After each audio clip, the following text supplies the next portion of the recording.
দেশের দেশ প্রিয়, এদেশের ইসলাম প্রিয়, এদেশের কলিজার টুকরা সন্তানেরা তারা গাছের নাড়া ঝাঁকা দিয়েছে, গাছের গোড়া ঝাঁকা দিয়েছে, মামু বাড়ি দিল্লি গিয়ে পড়েছে, ঠিক কিনা জোরে বলে। এরপরেও যারা কোরআনের বিরোধিতা করবে, এরপরেও যারা ইসলামের বিরোধিতা করবে, ওদের স্থান যে কোথায় হবে, আল্লাহ তাআলা এই যে আমাদের স্বাধীনতার পর 53 বছরে এমন কোন ইতিহাস নাই যে দেশের প্রধানমন্ত্রী থেকে শুরু করে সবগুলি গোষ্ঠী সুদ্ধা এমপি মন্ত্রী, এমনকি মসজিদের ইমাম পর্যন্ত পালাতে বাধ্য হয়েছে, ঠিক কিনা জোরে বলে।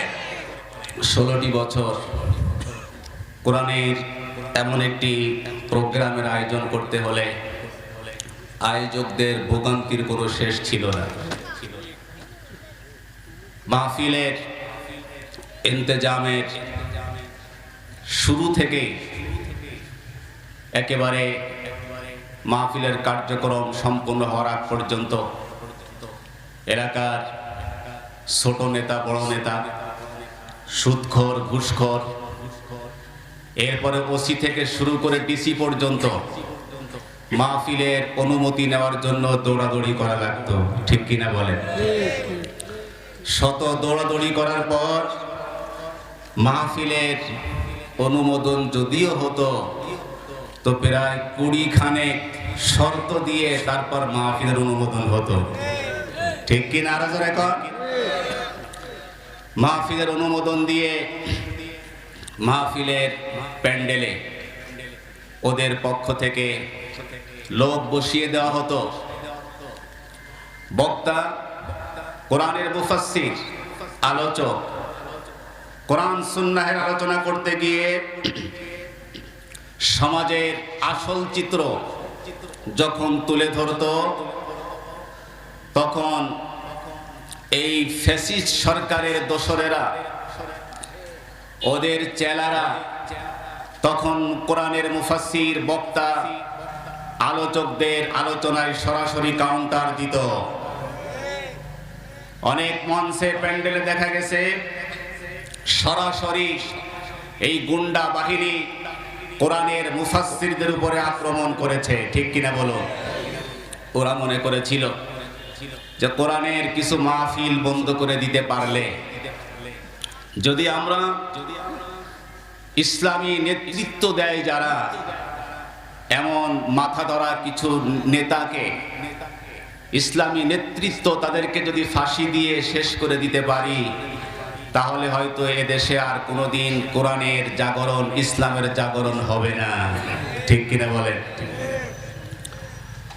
ওরা মনে করেছিল যে আমরা যদি এ কাজ করতে পারি, তাহলে এদেশে ইসলাম এবং ইসলামপন্থীদেরকে ঠেকায় রাখা যাবে। কোরআনের বাতিকে, ইসলামের বাতিকে ওরা নিভিয়ে দিতে চেয়েছিল, কিন্তু ওরা তো জানে না ইসলামের এই বাতি, কোরআনের এই বাতি, এ বাতি কোনো কেরোসিন তেলের বাতি নয়, ঠিক কিনা। যে বাতি ফু দিলে নিভে যাবে, এই বাতি এমন বাতি, এই বাতি যারা মুখের ফু দিয়ে নিভাতে চাইবে, আল্লাহ পাক রব্বুল আলামিন তাদেরকেই পৃথিবী থেকে নিভিয়ে দেবেন, ঠিক কিনা জোরে বলে। আল্লাহ পাক নিভিয়ে দিয়েছেন নমরুদকে, নিভিয়ে দিয়েছেন ফেরাউনকে, নিভিয়ে দিয়েছেন আবু লাহাব, আবু জাহেল, উতবা, সাইবাকে। আমরা দেখেছি বিগত 16 বছর যারা ইসলামী নেতৃত্বকে খতম করে, কোরআনের মাহফিলে বাধা প্রদান করে ইসলামী জাগরণকে ঠেকাতে চেয়েছে, বিশ্ব বরেণ্য কোরআনের মুফাসসিরকে শহীদ করে যারা এদেশে ইসলামী জাগরণকে ঠেকাতে চেয়েছে, আল্লাহ পাক রব্বুল আলামিন তাদেরকেই এদেশ থেকে উৎখাত করে দিয়েছেন, ঠিক কিনা জোরে বলে। আল্লামা সাঈদী রাহিমাহুল্লাহ তিনি তার জীবদ্দশায় বলেছিলেন, এদেশের 12 কোটি মূল লোকেরা তারা যখন গাছের গোড়া ধরে ঝাঁকা দেবে, মামু বাড়ি দিল্লি গিয়ে পড়বা। আল্লাহ পাক রব্বুল আলামিন তার এই কথাগুলো এমন অক্ষরে অক্ষরে আল্লাহ পাক রব্বুল আলামিন বাস্তবায়ন করেছেন। এদেশের দেশ প্রিয়, এদেশের ইসলাম প্রিয়, এদেশের কলিজার টুকরা সন্তানেরা তারা গাছের নাড়া ঝাঁকা দিয়েছে, গাছের গোড়া ঝাঁকা দিয়েছে, মামু বাড়ি দিল্লি গিয়ে পড়েছে। ঠিক কিনা জোরে বলে? সম্মানিত হাজরিন, সুতরাং আমাদের ইসলাম বিদ্বেষীদের শেষ পরিণাম বুঝাতে আমাদের আজ আর আবু জাহেল, আবু লাহাব, উতবা, সাইবা, ফিরাউন, নমরুদ পর্যন্ত যাওয়া লাগে না। ঠিক কিনা বলুন? এরপরেও যারা শিক্ষা নেবে না, এরপরেও যারা কোরআনের বিরোধিতা করবে, এরপরেও যারা ইসলামের বিরোধিতা করবে, ওদের স্থান যে কোথায় হবে আল্লাহ তাআলা এই যে আমাদের স্বাধীনতার পর 53 বছরে এমন কোন ইতিহাস নাই যে দেশের প্রধানমন্ত্রী থেকে শুরু করে সবগুলি গোষ্ঠী শুদ্ধ এমপি মন্ত্রী, এমনকি মসজিদের ইমাম পর্যন্ত পালাতে বাধ্য হয়েছে। ঠিক কিনা জোরে বলেন? ওই ফ্যাসিস্ট সরকারের দোষর ইমাম বাইতুল মুকাররমের তারাও কিন্তু পালাতে বাধ্য হয়েছে। এমন কোন ইতিহাস নাই যে সরকার পালিয়েছে সেই সাথে ইমামও পালিয়েছে। আল্লাহ পাক রব্বুল আলামিন দেখিয়েছেন যে আমি আল্লাহ তাআলা পারি। ঠিক কিনা বলেন? পারেন কে? আরো জোরে বলেন, পারেন কে? সেই আল্লাহর উপরে আমাদের আস্থা বিশ্বাস আছে না নাই? আরো জোরে কোন আছে না নাই? সেই মহান রব আমাদের জন্য সুন্দর পরিবেশ তৈরি করে দিলেন। তিনি আমাদেরকে ভালো রেখে, সুস্থ রেখে আজকের এই মহৎ আয়োজনে উপস্থিত হওয়ার তৌফিক দিলেন। সেই মহান মনিবের দরবারে অন্তরে অন্তঃস্থল থেকে আমরা সবটুকু আবেগ উজাড় করে সমস্বরে সকলে বলছি আলহামদুলিল্লাহ। সকলে বলি আলহামদুলিল্লাহ। রব্বানা ওয়া লাকাল হামদ হামদান কাসীরান তাইয়িবান মুবারাকান ফীহি।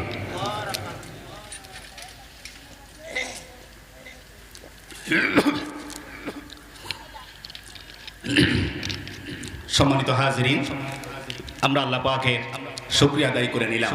দুরূদ ও সালাম পেশ করছি মানবতার মুক্তির দিশারি বিশ্বনবী, বিশ্বনেতা মুহাম্মদুর রাসূলুল্লাহ। সকলে বলি সাল্লাল্লাহু আলাইহি ওয়াসাল্লাম। সাল্লাল্লাহু আলাইহি ওয়াসাল্লাম। রাসূল পাক সাল্লাল্লাহু আলাইহি ওয়াসাল্লামের উপরে পঠিত যত দুরূদ আছে তার মধ্যে সবথেকে সংক্ষিপ্ত এবং সহজ দুরূদ হচ্ছে সাল্লাল্লাহু আলাইহি ওয়াসাল্লাম। বলুন সবাই সাল্লাল্লাহু আলাইহি ওয়াসাল্লাম।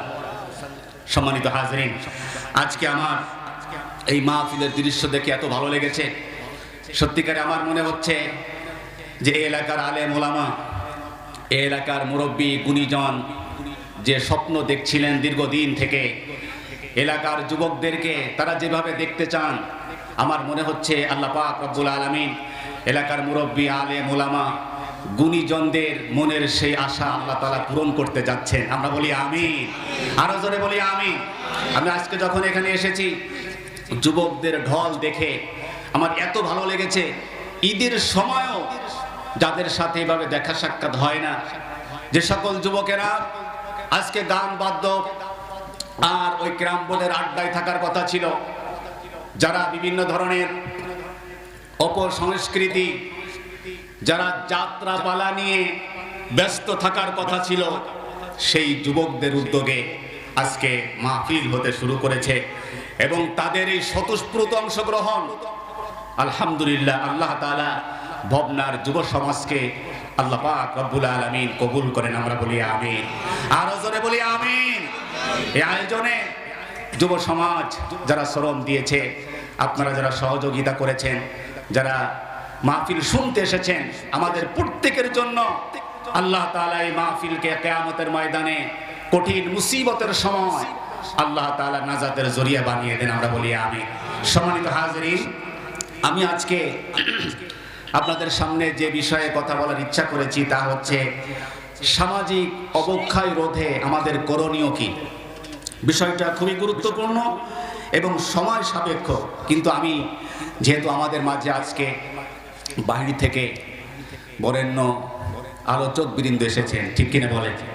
আমরা আজকে তাদের কি প্রাধান্য দেব? আমি নির্দিষ্ট সময়ের মধ্যে যতটুকু আলোচনা করতে পারি আমরা যেন প্রত্যেকেই আমলের নিয়াতে বলতে পারি এবং শুনতে পারি। আল্লাহ পাক সেই তৌফিক দেন। আমরা বলি আমিন, আরো জোরে বলি আমিন। সম্মানিত হাজরিন, সামাজিক অবক্ষয় দিন দিন বাড়ছে, ঠিক কিনা বলুন? সামাজিক অবক্ষয় বলতে আমি আপনাদের বোঝাচ্ছি সমাজে হত্যা, ধর্ষণ, ডাকাতি, নারী নির্যাতন, এরপরে মুরব্বীদেরকে অমান্য করা, পিতামাতার অবাধ্যতা করা, এভাবে করে সমাজের মধ্যে ইফটিজিং করা, এই ধরনের সমাজে অন্যায়, অনাচার, অবিচার যেগুলো, এটাকেই আমি বুঝাচ্ছি সামাজিক অবক্ষয় বলে। তো সমাজে দিন যত যাচ্ছে এই সামাজিক অবক্ষয় বেড়েই চলেছে, ঠিক কিনা বলুন? পেপার পত্রিকা খুললে অন্যান্য সংবাদের তুলনায় হত্যা, ধর্ষণ, এরপরে ডাকাতি, নারী নির্যাতনের সংবাদ আমরা বেশি দেখতে পাই, ঠিক কিনা বলেন? সুতরাং এই সামাজিক অবক্ষয় রোধে আমাদের করণীয় কি, দায়িত্ব কি, এ সম্পর্কে আল্লাহ পাক তৌফিক দিলে যতটুকু সম্ভব নির্দিষ্ট সময়ের মধ্যে যতটুকু পারি ততটুকু আলোচনা করব ইনশাআল্লাহ। সকলে বলে ইনশাআল্লাহ। সম্মানিত এলাকাবাসী, আমি তো আপনাদেরই সন্তান, আর আপনাদের মাঝেই আমি আলোচনা করছি, সুতরাং আমার ভাষা বুঝতে আপনাদের কোনো কষ্ট হওয়ার কথা না, ঠিক কিনা বলেন? আল্লাহ পাক রব্বুল আলামিন কুরআনুল কারীমের সূরাতুল মাইদা, এই সূরাতুল মাইদার 90 এবং 91 নম্বর আয়াত, আমি এই দুটি আয়াত আপনাদের সামনে তেলাওয়াত করেছি। আল্লাহ পাক রব্বুল আলামিন এই দুই আয়াতের মধ্যে কি বলেছেন এবং সামাজিক অবক্ষয় রোধে রাসূল পাক সাল্লাল্লাহু আলাইহি ওয়াসাল্লামের সুন্নাহ থেকে এবং কোরআনের অন্যান্য আয়াত থেকে আমাদের জন্য কি নির্দেশনা আছে এ সম্পর্কে কথা বলবো ইনশাআল্লাহ। সম্মানিত হাজরিন, এই সামাজিক অবক্ষয় রোধে আমাদের সর্বপ্রথম করণীয় যেটা হবে, সমাজে অবক্ষয় বেড়ে যাওয়ার সবথেকে বড় যে কারণ, প্রধান যে কারণ, তার মধ্যে 4টি কারণ খুবই মারাত্মক। প্রধান কারণ বলা যায়, অনেকগুলি কারণে আমাদের এই সমাজে অন্যায়, অবিচার, অনাচার চলছে। তার মধ্যে প্রধান আমি মাত্র 4টা কারণ বলবো। কয়টা? 4টা। কারণ যদি এই 4টা কারণ আমরা বুঝতে পারি এবং এই 4টা কারণকে যদি আমরা এর প্রতিকার যদি আমরা সলভ করতে পারি, তাহলে আশা করা যায় আপনার আমার সমাজ থেকে অবক্ষয় দূর হয়ে যাবে। সম্মানিত হাজরিন, তো সামাজিক অবক্ষয়ের সর্বপ্রথম যে কারণ, আমি 1 নম্বর যে কারণ রেখেছি সেটা হচ্ছে সামাজিক অবক্ষয়ের সবথেকে বড় একটি কারণ হচ্ছে নৈতিক শিক্ষার অভাব। কিসের অভাব? নৈতিক শিক্ষার অভাব। নৈতিক শিক্ষা বলতে আমি আপনাদেরকে ধর্মীয় শিক্ষা বোঝাচ্ছি, কারণ ধর্মীয় শিক্ষাই একমাত্র মানুষকে নৈতিকতা শেখায়, ঠিক কিনা বলেন? ধর্মীয় শিক্ষায় মানুষকে নৈতিকতা শেখায়। আমাদের সমাজে এই ধর্মীয় শিক্ষার অভাবে, নৈতিকতার অভাবে আমাদের সমাজে দিন দিন অবক্ষয় বেড়ে যাচ্ছে। সুতরাং 1 নম্বর কাজ হচ্ছে, সমাজ থেকে যদি অবক্ষয় দূর করতে হয়, অন্যায়, অনাচার, অবিচার, নারী নির্যাতন, জুলুম, শোষণ দূর করতে হয়, তাহলে এই ধর্মীয় শিক্ষাকে, নীতি নৈতিকতা শিক্ষাকে বাধ্যতামূলক করতে হবে। কি করতে হবে? বাধ্যতামূলক করতে হবে। বাধ্যতামূলক কে করবে? সাধারণত সমাজে আমরা শিক্ষা গ্রহণ করে থাকি 2 জায়গা থেকে। একটা হচ্ছে পরিবার থেকে, পারিবারিক শিক্ষা, আর একটা হচ্ছে প্রাতিষ্ঠানিক শিক্ষা, প্রতিষ্ঠান থেকে।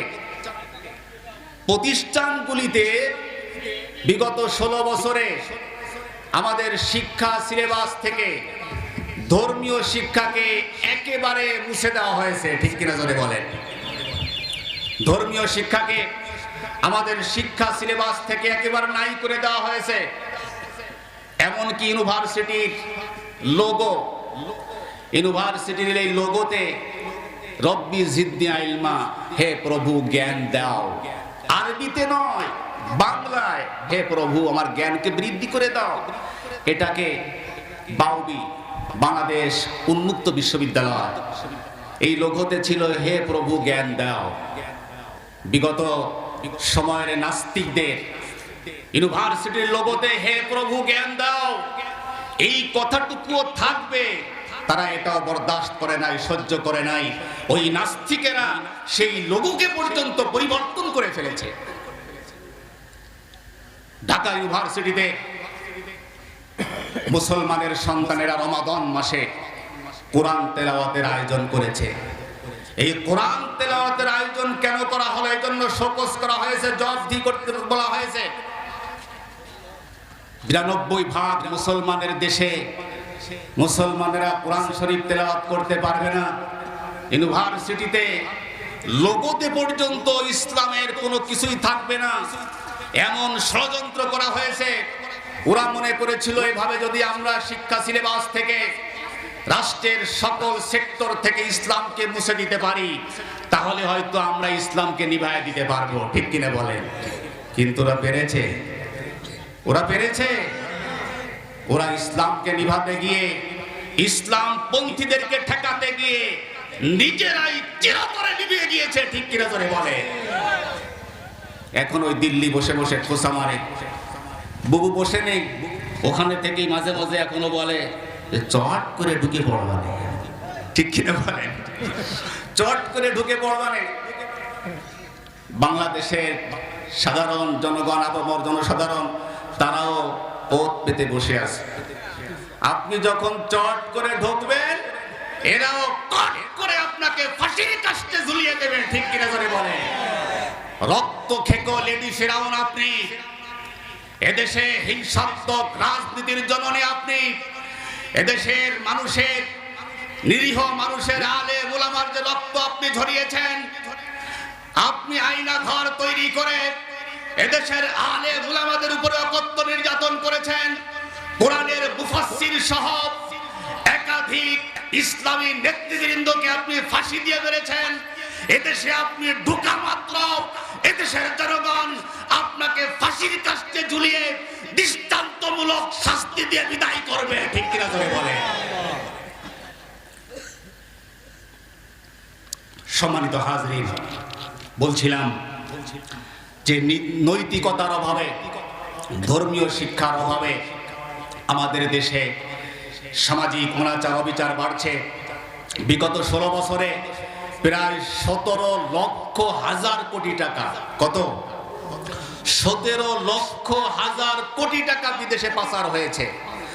আর এই 16 বছরে আমার দেশ ঋণগ্রস্ত হয়েছে 18 লক্ষ হাজার কোটি টাকা। কত? 18 লক্ষ হাজার কোটি টাকা। তাহলে 1 লক্ষ হাজার কোটি টাকা কম বেশ। যদি এই 17 লক্ষ হাজার কোটি টাকা বিদেশ থেকে ফিরিয়ে আনা যায়, তাহলে আমার দেশের ঋণের বোঝা একেবারেই নেমে যাবে। ঠিক কিনা বলেন? ওরা ধর্মকে নিষিদ্ধ করতে চায়, কারণ হচ্ছে ধর্মকে নিষিদ্ধ করলে বিদেশে টাকা পাচার করা যায়। আল্লামা সাঈদী বলেছিলেন বড় বড় মদের বোতল খাওয়া যায়। ঠিক কিনা বলেন? বিগত সময়ে তারা ধর্মকে মুছে দেওয়ার পায়তারা করেছিল। সুতরাং আজকে বর্তমান যে পরিবেশ, 5ই আগস্টের পরে মোটামুটি পরিবেশ ফিরে আসতে শুরু করেছে। ফ্যাসিস্ট বিদায় হয়েছে, বিতাড়িত হয়েছে। অন্তর্বর্তী সরকারের কাছে আমাদের দাবি হচ্ছে যে আমাদের দেশের প্রত্যেকটা প্রতিষ্ঠানে, জেনারেল প্রতিষ্ঠানগুলিতে ধর্মীয় শিক্ষা, নৈতিক শিক্ষা বাধ্যতামূলক করতে হবে। ঠিক কিনা বলেন? এ দেশকে, সমাজকে যদি ধ্বংস থেকে বাঁচাতে চান, অবক্ষয় থেকে বাঁচাতে চান, তাহলে ধর্মীয় শিক্ষাকে, নৈতিক শিক্ষাকে বাধ্যতামূলক করতে হবে। ইউনিভার্সিটি থেকে শুরু করে একেবারে প্রাইমারি লেভেল পর্যন্ত সব সেক্টরে কোরআনের শিক্ষাকে যদি বাধ্যতামূলক করা যায়, তাহলে আশা করা যায় আমাদের দেশ থেকে এই সামাজিক অবক্ষয় দূর হয়ে যাবে। ঠিক কিনা বলেন?